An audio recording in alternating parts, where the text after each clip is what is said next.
Okay, yeah. Mm. Sounds Yeah. a good plan, yeah. Yeah.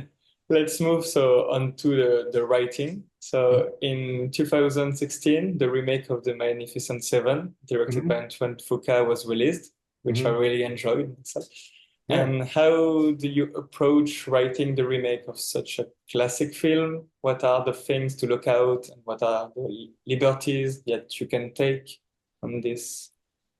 Um, on that particular one, I was very familiar with the original. Again, it was one of the movies when I was growing up and after school, they would have something called the $1 Million Movie that would play the same movie at 4 o'clock every day. So I remember The Magnificent Seven, The Great Escape, and Moby Dick as three movies that I remember watching over and over again, and remember images and scenes and things. So I was well aware of the movie.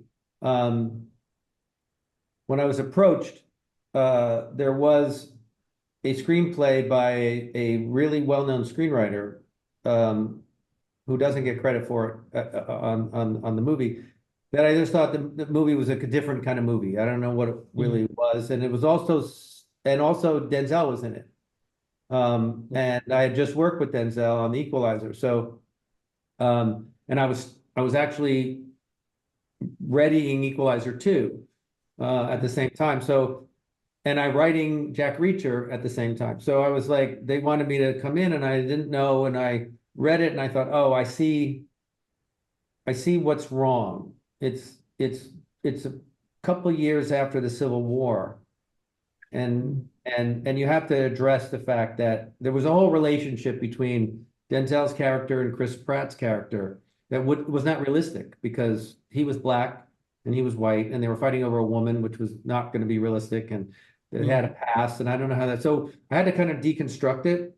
But the fun Okay. part is that I got to work one-on-one with each actor, each of the seven, right? So by taking that out, well, I already had worked with Denzel, so we worked together.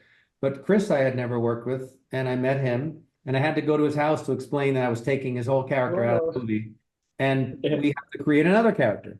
And he was really great. He was cool about it. He was like, "I get it. You're right. What can we do?" And we started dialogue about what that is. And he's an extremely talented actor and such a sharp individual. So same with Ethan Hawke and Vince D'Onofrio. All these guys all bring uh, insights that a good writer would welcome. Yeah. And so that was really sort of and the story itself was just simplified to sort of what it is, right? Like these men who've grown up in violence and have nothing to show for it are and wondering about their legacies and things like that are now going to do something for people is Yeah. was very simple and thematically fun to work with. And Yeah. so that's how that worked. And